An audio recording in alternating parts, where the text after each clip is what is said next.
So we start with the recent past. And that's with the Five of Cups.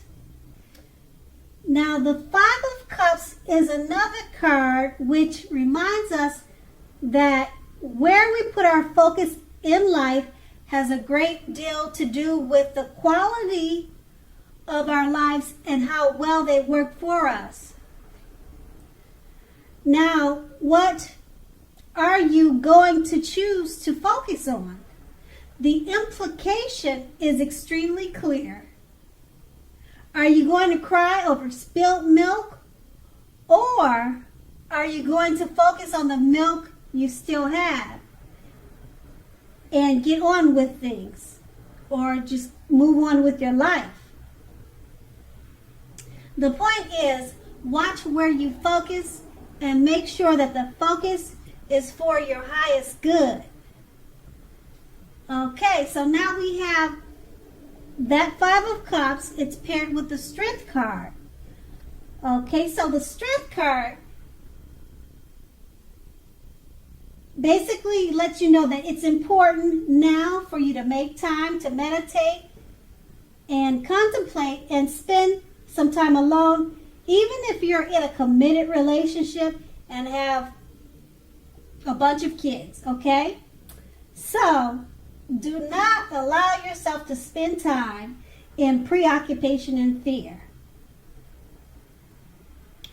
The outward things will be going all right.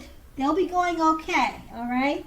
But what is the most paramount importance is keeping your head on straight at this time. Not only do you have the ability, but you have the responsibility. So make sure to conquer your fears, control your impulses, and never lose patience with yourself or what you're doing. Now remember, that was your recent past. Okay? And basically, what those two cards are saying is, in your recent past, you would have, or you should have, watched where you put your focus and you were to make sure it was for the highest good and that it was not preoccupied with fear. Okay, so now we're going to move on to the present. Now with the present, we start with the Nine of Swords. Okay, so with the Nine of Swords, you will need to guard yourself against the feelings of anxiety. Perhaps if you're feeling anxious, you want to take a good look at whether or not any of that is under your own power or control. And therefore, you could lessen it, or if other things or people in your life are contributing to anxiety, you need to find out how to lessen it or make it or become less anxious. So if it is the latter, take a good look at that and try to see whether or not something in the relationship can be changed to make it more workable for you.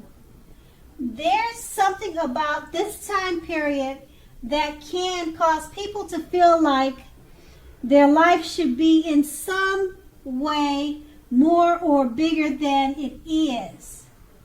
So make sure you try to take comfort and joy in the ordinary things.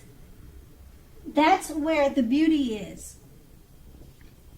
And we have this card paired with the Ten of Wands. Okay, so with the Ten of Wands, you may be feeling as though you're carrying a heavy burden. You may want to look hard at this and see if there are any ways that you might lighten your load, either literally or figuratively. If you're looking carefully, you may find that part of the burden you're carrying around emotionally actually doesn't even belong to you. It belongs to someone else. So it will be important for you to pace yourself now and don't try to do too much. So with these two cards paired together, basically you want to guard yourself against feelings of anxiety. And like I said, because you may be feeling as if you're carrying a very heavy burden, just try to remember to pace yourself and try not to do too much. Okay, and that's in the present. Now we're going to move on to the challenge. And so with the challenge, we start with the Eight of Wands. Now with the Eight of Wands, a lot of things may be up in the air for you. You may be feeling frustrated or tired of waiting. This card is a very good indicator to be patient a while longer.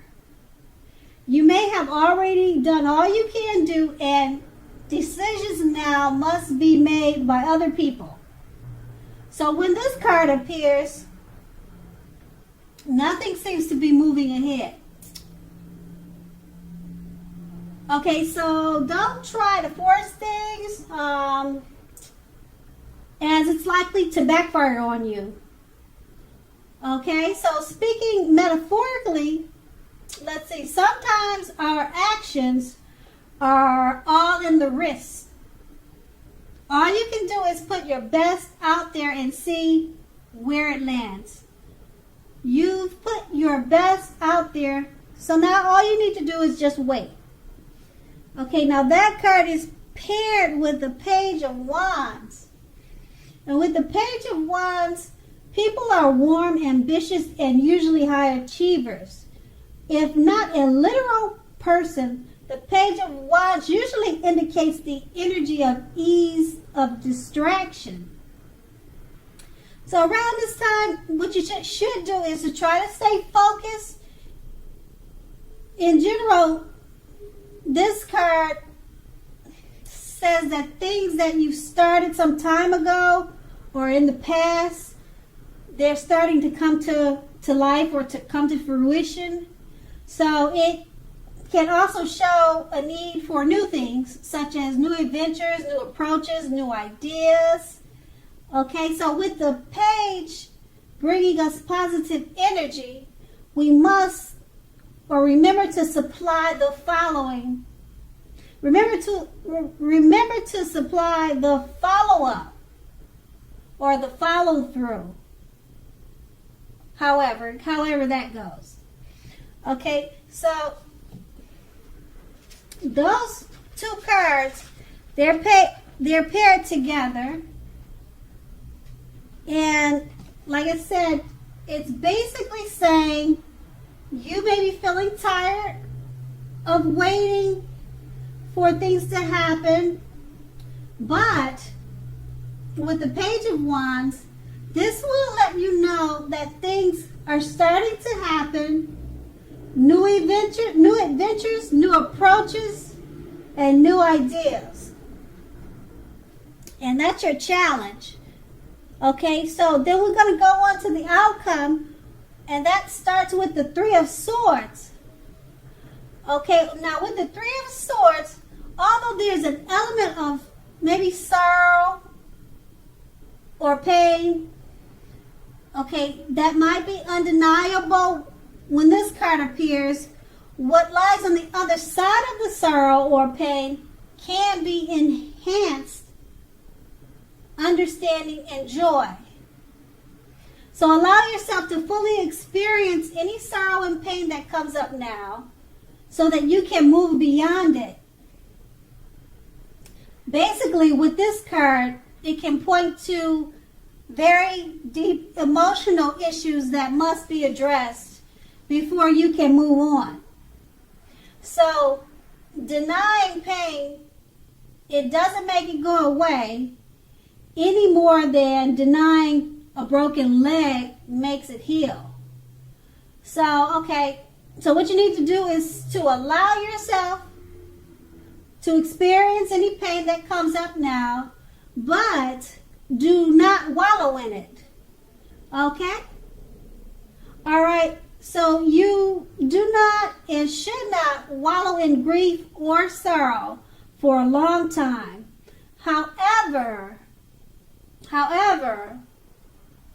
okay, only you can decide how long is long enough. Others can't do that for you. And then we have that card paired with the Hierophant. Now, the Hierophant is very much about doing the right thing. You might be struggling with an issue and are unsure about what is right for you to do. So just remember that the answers are within you. They're within yourself, okay? So remember, the right thing is what is right for you also. This is also a card that is very much about spirituality.